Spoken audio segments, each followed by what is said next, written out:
Assalamualaikum warahmatullahi wabarakatuh. Teman sahabat muslim, jumpa kembali di channel kami Hunian Syariah. Untuk kali ini alhamdulillah kami sudah sampai di daerah Cibinong, tepatnya di daerah Cikaret untuk mereview perumahan Casa de Nova.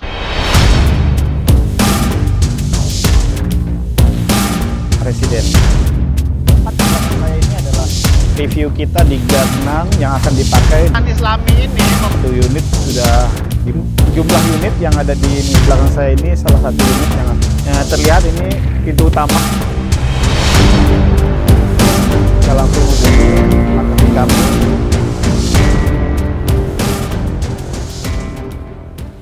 Perumahan Casa de Nova ini berjumlah 9 unit. Dan dari 9 unit sudah terjual 8 unit. Sisa tinggal satu. Kapling yang tersisa ada di belakang saya. Ini luasnya sekitar 50 meter persegi. Ya, kebetulan posisinya ada di luar pagar. Nah, tetapi jika Anda ingin memiliki kapling ini, ingin dijadikan rumah, ya, rumah tinggal, bisa juga posisinya pagarnya nanti dipindah di depan sini. Jadi dia tetap berada di dalam pagarnya. Tapi jika Anda ingin memfungsikan sebagai toko atau ruko, mungkin posisi di luar pagar lebih cocok. Jadi di Casa de Nova ini uniknya ya, untuk kapling-kapling yang seperti yang di belakang ini ya, tinggal satu ini, itu Anda bisa membeli secara kapling kosongan ya, tanahnya saja, atau membeli untuk rumah tinggal atau untuk ruko. Dan itu juga luas bangunannya bisa disesuaikan dengan kebutuhan atau keinginan Anda sendiri. Tinggal nanti negosiasi dengan developernya langsung. Untuk harga dengan konsep rumah mezanin, harganya dimulai dari 400 jutaan ya, dengan tipe 36. Kita langsung menuju ke dalam perumahannya ya. Kita lihat situasinya.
Inilah rumah yang akan kita review. Ke belakang, panjang ke belakang itu 6 meter dan ke samping 10 meter. Jadi di sini konsepnya rumah itu bisa disesuaikan dengan keinginan dan kebutuhan dari konsumennya langsung. Jadi kebetulan ini rumahnya rumah custom, jadi disesuaikan dengan pemiliknya. Jadi pemilik ingin seperti apa bentuknya, bicarakan dengan developernya langsung. Nah, untuk rumah ini carportnya seukuran untuk city car ya. Jadi city car masuk, dan juga posisi untuk kendaraan motor ya di sebelah sini bisa juga masuk. Jadi satu city car, satu motor bisa masuk. Dan di sebelah kiri itu ada keran air untuk mencuci atau untuk tanaman ya, untuk siram-siram bunga ya. Di sini ada rumput, ada juga di sini taman di depan ini. Dan kalau ngeliat dari sini, pemakaiannya bisa dilihat di sini ada bata tempel ya. Jadi ada kesan naturalnya. Jadi ini untuk variasi rumahnya bata tempel di sebelah kanan di tiang, dan juga di sebelah kiri ini ya bata tempel. Warnanya oranye ya, sama seperti atas itu konsep oranye dapat. Di atas juga ada variasi sistem kamprot diwarnai dengan warna oranye senada dengan warna bata tempelnya. Di atas juga ada jendela ya, jendelanya itu ada jendela terbuka dan sistem siku ya. Dan itu variasi yang saya bilang tadi, variasi sistem kamprot tadi ya. warnanya orange senada dengan bata tempelnya.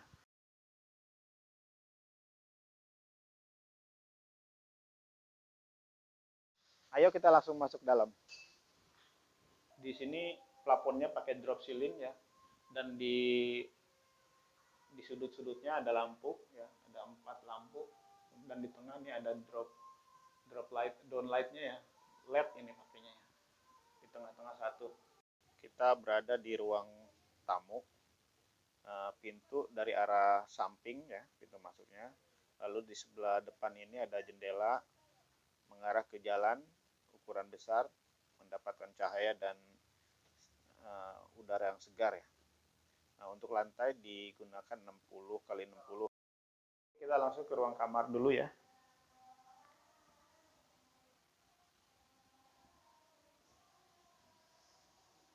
Jadi rumah ini masih dalam proses finishing ya. Mohon dimaklumi kalau misalnya masih ada barang-barang yang terlihat berantakan ya. Kalau melihat dari ruangan kamar ini sangat luas kalau menurut saya ya. Ini dari ukuran sangat luas dan juga nih kerasa adem ya. Di sebelah sini ada jendela mengarah ke ruang, ini ada ruang terbukanya ke atas ya. Bisa dapat cahaya juga udara dari luar. Dan di sebelah sini, atas ini ada ventilasi udaranya. Jadi ada ventilasi ke ruang dalam ya, dalam ruangan rumahnya ya. Untuk ruangan ini ada pemakaian satu lampu ya, bentuknya sama seperti yang depan, jadi downlight. Jadi masuk ke dalam. Dan di sini juga sudah disiapkan untuk pemasangan AC ya. Di atas ini udah ada colokannya dan juga pembuangannya di sini. Oke, kita pindah ke ruang berikutnya.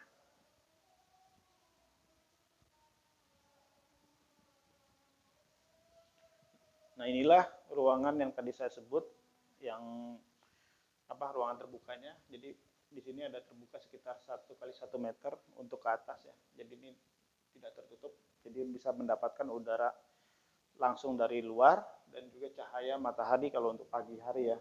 Dan ini di sini bisa difungsikan sebagai tempat servisnya ya, mungkin cuci, jemur bisa juga dipakai di sini. Nah, ini udah ada kerannya. Nah, ini sebagai variasi tambahan, ini sistemnya kamprot lagi sama seperti luar ya, tapi ini juga dikasih tali air sampai ke atas ya. Ini semakin menarik, jadi tidak sederhana tapi ada sedikit tambahan action yang membuat ini ruangannya jadi lebih menarik ya. Dan di sini yang tadi ya, keran untuk cuci ya. Dan di sebelah sini ini bisa difungsikan sebagai dapurnya, kan di sini udah ada air bersih, lalu pembuangan airnya juga udah disiapkan ya di bawah sini. Berikutnya kita ke kamar mandi, posisinya ada di depan saya ini ya. Nah, ini kamar mandinya dengan pemakaian pintunya itu pintu geser tuh ya, seperti ini. Jadi pintu geser ini fungsinya ya meminimalisir pemakaian tempat ya. Jadi bukaan pintunya jadi tidak terlalu butuh area atau space yang lebih luas karena tinggal digeser sedikit ya. Nah, untuk area kamar mandi ini sekitar 1 meter kali 1 meter, 1,5 kali 1,5 ya. Di sini ada shower sudah ada toilet ya. Dan ini yang menarik di sini ada agak sedikit menonjol ke dalam. Ini biasanya fungsi kayak gini tuh juga bagusnya itu buat menyimpan sabun ya, sampo atau sikat gigi bisa di sini. Jadi enak, sudah ada tempatnya langsung, tidak perlu ada tambahan lagi kalau udah seperti ini ya. Dan itu trik yang cukup bagus ya. Dan di atasnya ini lampunya lampu sama seperti ruang yang di luar tadi ya, lampunya lampu LED ya. Dan di sebelah kiri ada ventilasi udara yang mengarah ke carport yang di samping. Nah, pemakaian keramik dinding samping ini sampai full sampai ke atas. Itu bagusnya ya. Kalau full itu biasanya kan kalau mandi itu ada cipratan-cipratan yang mungkin ada nanti menyebabkan jamur atau kotoran-kotoran ya. Ya, dengan pemakaian keramik sampai full itu pembersihannya lebih mudah ya, karena biasanya kan ini licin ya kalau keramik. Nah, berikutnya kita ke ruangan kecil di samping ini ya. Oke. Nah, ini ruangan kecil ya. Ini bisa difungsikan sebagai tempat penyimpanan sama seperti yang sekarang sedang difungsikan ya, ini banyak barang-barang ya, ini bisa juga nanti juga difungsikan sebagai tempat nyimpan barang-barang. Nah, jadi ruangan ini selain buat penyimpanan barang atau gudang bisa juga difungsikan sebagai tambahan dapur ya, karena di sini areanya juga enak. Di sini ada jendela terbuka ke arah carport ya. Jadi ini pintu ini bukan pintu permanen, ini karena masih dalam proses finishing aja, ini ada di sini. Jadi ini jendela sebenarnya ya.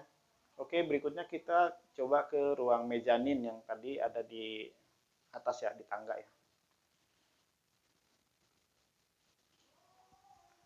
Nah, untuk mencapai mezanin di atas, kita akan melewati akses tangga ini ya. Ini pemakaian tangganya ini pakai vinil ya, untuk lantai tangganya ini pakai vinil.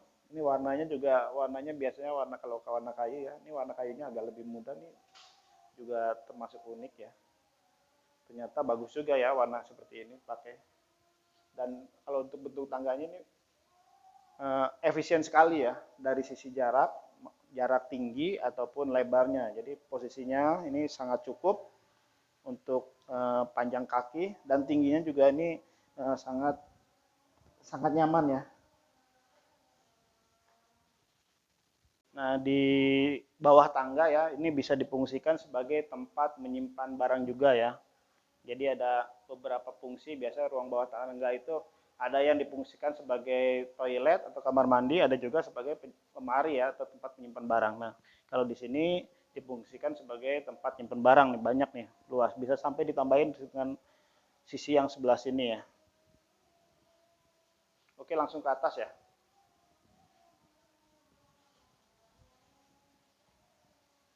Ya, saat ini kita sudah di ruang mezanin ya. Jadi ruang mezanin itu sebenarnya level yang lebih tinggi dari lantai dasarnya ya, tapi bukan lantai 2, tapi di tengah-tengah lah itu posisinya. Nah, ruangannya ini cukup luas. Untuk saat ini, menurut pemiliknya ini difungsikan sebagai ruang keluarga ya. Jadi sudah ada tersedia di sini sofa ya, dan mungkin ada laptop ya, mungkin ruang keluarga dan ruang kerja ya. Nanti untuk nantinya bisa juga ini jadi kamar juga bisa sebenarnya. Dan ini karena ini bukan coran, ini juga bisa nanti untuk penambahan mezanin ke arah sana ya. Jadi lebih luas lagi karena ini bisa dibuka ini masih. Nah, di ruang mezanin ini ada jendela ya, berbentuk siku ya, yang tadi kita lihat pas di luar, pada saat kita di luar dari carport depan ya. Nah, ini ternyata jendelanya adalah jendela ruang mezanin ini ya, seperti ini. Dan ini ada dua bukaan jendela, jadi bisa kita buka untuk mendapatkan udara langsung dari luar, dari alam. Untuk ruang mezanin ini sama seperti tangga ya, pemakaian lantainya itu memakai vinil dengan warnanya juga yang sama ya. Teman-teman hunian syariah, alhamdulillah untuk review kali ini kita bisa mendapatkan testimoni langsung dari pemilik rumahnya ya. Kebetulan kita review di rumah C1 ya Mas. Iya. C1, dan beliau ini adalah pemilik rumahnya. Assalamualaikum Mas. Waalaikumsalam. Mas, ini pemilik rumah C1 ya? Iya, alhamdulillah. Sebelumnya ini kan rumah itu Casa de Nova ya. Ini sistem skema tuh pemakaian skema syariah ya. Skema syariah. Menurut Mas bagaimana Mas? Skema syariah itu seperti apa menurut Mas sendiri ya? Jadi memang skema ini yang saya cari-cari Mas. Selama saya kan umurnya sekarang 28 ya. 28, jadi setelah lulus kuliah saya memang cari hunian yang bisa jangka waktu lama dan misalnya skemanya ini syariah, murni syariah gitu. Murni syariah. Murni syariah, tanpa bank ya. Tanpa bank dan tanpa ya akad riba lah di sana. Jadinya setelah kurun waktu 2 tahun saya mencari siapa developer yang terpercaya nih gitu untuk bisa bangun hunian saya gitu untuk kedepannya. Alhamdulillah dapet di sini. Kebetulan di sini juga rumahnya deket dengan orang tua saya di Depok. Jadi udah kita ambil di sini dan skemanya memang sesuai dengan apa yang saya harapkan gitu ya. Oh gitu. Itu tanpa sita, tanpa denda. Jadi akadnya jelas di awal berapa yang harus saya setorkan. Juga jelas juga harga totalnya berapa. Nggak ada bank sama sekali. Jadi Nggak ada murni bunga ya. kepercayaan antara developer sama pembeli ya. Oh ya, jadi hubungan kalau di syariah itu hubungan itu cuma ada dua ya Mas ya. Bang siapa tadi saya udah lupa namanya. Yodi. Mas Yodi ya. Nih Mas Yodi pemilik C1. Jadi kalau di syariah itu tidak ada pihak ketiga bisa dibilang ya. Jadi ada penjual dan pembeli, developer dan pemilik pembeli rumahnya ya. Jadi tidak ada bank dan mungkin itu yang Mas Yodi cari ya pas sekali ya. Kalau dari sisi lingkungan Mas. Dari sisi lingkungan menurut Mas bagaimana? Ini kan tetangganya udah ada juga kan? Ini udah townhouse kecil ya. Ya, townhouse kecil. Townhouse kecil Ya. ada sekitar 8 rumah, udah ada rumah 2. Yang di sini 8, yang di depan 1 tambah itu 9 total ya. Di total ada 9. Yang udah dihuni 2, Mas. Jadi sama ini kemungkinan Mas cepat juga ya. Jadi Iya, saya yang termasuk awal-awal ya. Alhamdulillah. Jadi keluarga tetangganya enak-enak semua. Rata-rata mereka juga udah sudah mengetahui perumahan syariah seperti apa gitu. Jadi mudah-mudahan mendapatkan tetangga yang soleh dan soleha juga Mas. Gitu. Dan memang sih di sini kan asasnya asas kepercayaan ya. Ya. Developer harus percaya sama pembelinya. Pembelinya juga harus gitu sama developernya gitu kan. Kebalikannya ya. Kebalikannya harus saling percaya gitu. Saya bisa ngelunasin, beliau juga bisa bangun rumah saya dengan baik gitu. Ya. Nah, itu yang jadi titik pentingnya ya di situ. Makanya mungkin teman-teman atau rekan-rekan semuanya yang mau cari hunian yang berkah gitu ya untuk jangka panjang, benar-benar harus cari developer yang Amanah ya. amanah dan aman gitu ya. Mas, terima kasih sekali testimoninya. Jadi begitu teman-teman ya. Jadi hunian syariah atau properti dengan skema syariah itu keuntungannya memang salah satunya adalah lingkungan ya. Tetangga mungkin lebih terjaga. Kalau kita melakukan sedikit penyimpangan atau ada masalah sedikit itu saling mengingatkan karena memang tujuannya itu tujuan yang baik. Jadi sesuai dengan ajaran agama. Begitu kali ya Mas ya? Iya, betul. Kira-kira rangkumannya gitu. Oke, demikian review kita di perumahan Casa de Noppa, khususnya tadi yang kita review adalah C1 pemilik rumah dari Mas Yodi ini ya. Oke, demikian untuk kali ini. Mungkin bagi Anda yang ingin bertanya atau ingin memberikan informasi bisa langsung ditulis di kolom komentarnya. Assalamualaikum warahmatullahi wabarakatuh. Waalaikumsalam.